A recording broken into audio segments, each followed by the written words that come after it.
It's interesting, when the DeAndre Hopkins sweepstakes was going on, people were like, Chiefs. And I was like, the Chiefs don't need him. The Chiefs are fine. Look, they did it last year without Tyreek. Very quietly, when you don't re-sign Mecole Hardman, when you don't re-sign Juju Smith-Schuster, and you don't really bring in anybody else, you're now down even more of these guys. And I look, and I have to think that the Chiefs might want to at least consider some other options. Look at this right now. This is just from the wide receiver position. Catches.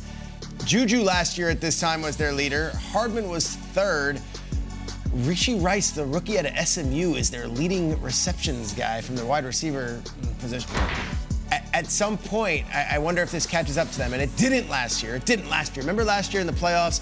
It was like Valdez-Scantling stepped up and had a huge game. And then in the Super Bowl, Sky Moore and Kadarius Toney, those guys haven't done it this year. Sky Moore has been invisible this season. So Kelsey's questionable. Tom just said he's going to play, or we expect him to play. I'm not putting any words in his mouth. I would think he's going to play. I also think Taylor Swift will likely be in the building. We got to She skipped 1 week and she's back now. She had the She needed a bye week, Kyle. She had the movie last night in LA. It's an early bye, though. I'd be shocked. I'd be shocked if Amazon and all the big wigs from Amazon are there and Taylor's not in the building. Okay. That said, you're insinuating there's a business factor.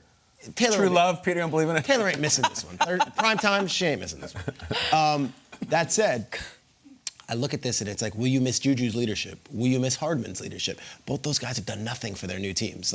Juju's been invisible up in New England. Yeah. And then you go down to what we see in the Jets, Hardman can't get on the field. So I don't know if they missed by not going for DeAndre Hopkins, and maybe that would be the whole game changer, because he's been great for Tennessee and he's been everything they hoped he would be. But I also don't think it's too late. If they wanted to bring back one of the guys from last year, even though they don't look like they're lighting it up in their current places, or if they wanted to get a veteran like that. But I as far as shopping for like a Justin Jefferson or anything like that, no, I don't see that happening. Yeah. They got through this last year. We did this last year, and they ended up still winning the Super Bowl. Quickly, Jason, you want Taylor Swift there tonight, don't want or don't care? Which is it? Actively don't care. Okay. Don't care. Want and care. Can I give you one reason why you might want? And Talk to me. Al Michaels tonight might be on one. Yeah. I'm very interested in Al being encouraged, forced to acknowledge Taylor and to talk about it. And I don't think he's interested in doing that. So I want that. That's good. I love that. You're so I want right. him to read copy that someone made him read. That's going to be very entertaining. About the football. So if we're going to look at these Chiefs, you have to look at them. I'm starting to look at them like Brady Patriots. Okay. We're going to do this with Mahomes for years. We're just going to do it. We already have been. We're going to keep doing it. Mm-hmm. So many different manifestations of the Brady Patriots. The early little plucky ones with Troy Brown, the light up the sky Randy Moss ones. Then we're like, we got 2-star tight ends. Then there's these clunky years where it's like it's Gronk and it's Edelman and everything's across the middle. We're in a new manifestation of the Chiefs right now. One thing that Patrick Mahomes has never had in his NFL career, he has never had a 1,000-yard rusher. Enter Isaiah Pacheco. He has never had that. The last 1,000-yard rusher for the Chiefs organization was Kareem Hunt. That is Alex Smith era. That's a different deal. So if you want to say, well, there's Sky Moore and Rice and all that, they don't blow my hair back either. But that guy does. And they've never had that. It is his show. It is not Clyde Edwards-Helaire. It is not the first-round pick. It's the seventh-round pick. If you look at the carries, it's not even close. Behind Pacheco, the Chiefs' leading rusher after Pacheco is Mahomes. So it is the Pacheco show. It is going to be, he is on pace, all that stuff, for 1,000, 1,100, 1,200. Never seen that from Mahomes, ever. And as we're saying here, lamenting his wide receivers, what are they, 3-1 right now? They're going to be 13-4. They're going to be 12-5. They're going to be what they always are, but we're not going to have Tyreek, and we're not going to even have the downfield guys. It's going to be different. It's going to be the guy who runs. We always talk about Pacheco's run. He does this. Jason, help me. He does stomping on ants as he's going around. It's crazy. He's pissed off. You think you're supposed to run. He just goes he's stomp running. He runs into the ground. Yeah, and it's like Isaiah, go forward. He's like, no, I want to go down. And it works for him. It's just like bam, bam, bam to 1,000 yards. We've never seen Mahomes with it. I think we will this year.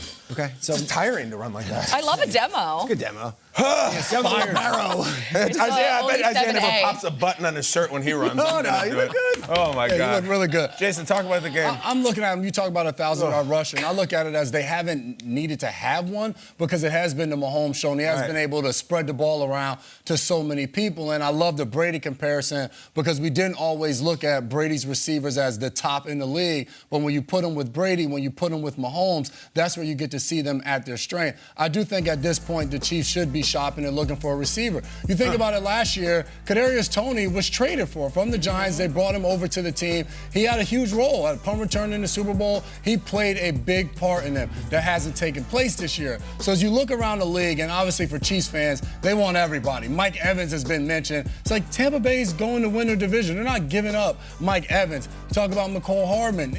They had a chance to re-sign him. They didn't want to. But I think they need a veteran. Juju Smith-Schuster had over 900 yards receiving last year. He played a huge role for them in that room. Exactly. So you look around the league, and I'm looking at guys like people have mentioned Darnell Mooney. I'm like, Justin Fields, a young quarterback. Like, do we really want to get rid of our second target for that?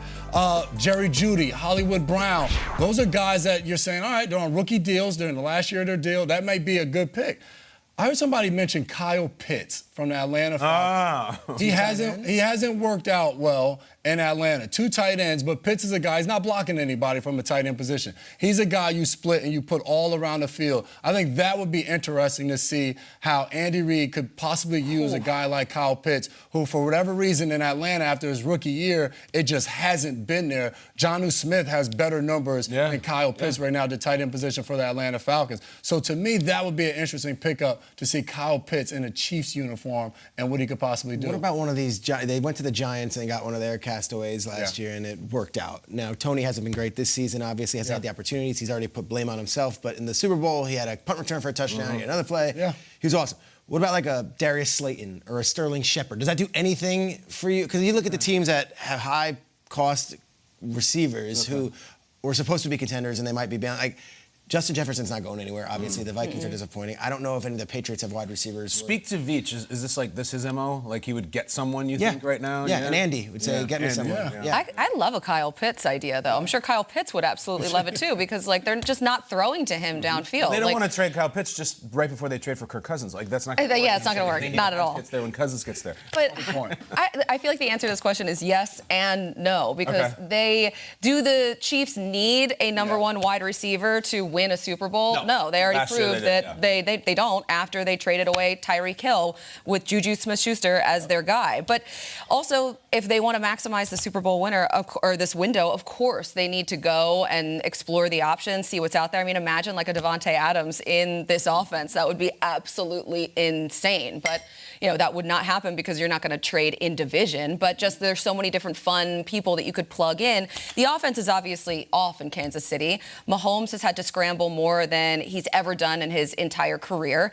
He's throwing shorter. I mean, he just doesn't have as much time.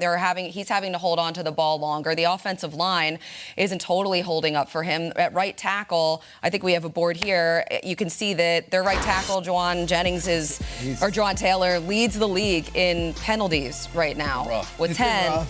He had 4 in one game. I mean, they have really good other players there, but they have these problems that they need to fix, and the wide receivers that they have right now are just not getting separation. They have Travis Kelce, who can cover up a ton of stuff even when he's hurt, but we saw what happened when he was not in there week 1, and the wide receivers and Patrick Mahomes just couldn't get anything done to finish that game against the Lions. Can I just give you guys a little sprinkling before we get to our... You got a sprinkle?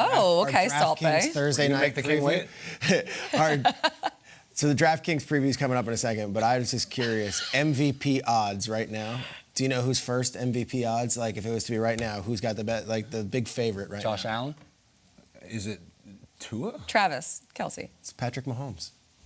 So despite all that and everything, they're still 4-1, doing it all himself, making it work. These big plays, he's still the leader right now. What are his stats like? He has MVP stats? Like I know he's had really? good stats. Solid stats. We're all seduced by other people. But Tua's second, Hurts is third, Brock Purdy's fourth, Allen's fifth. McCaffrey, not even close. Wow.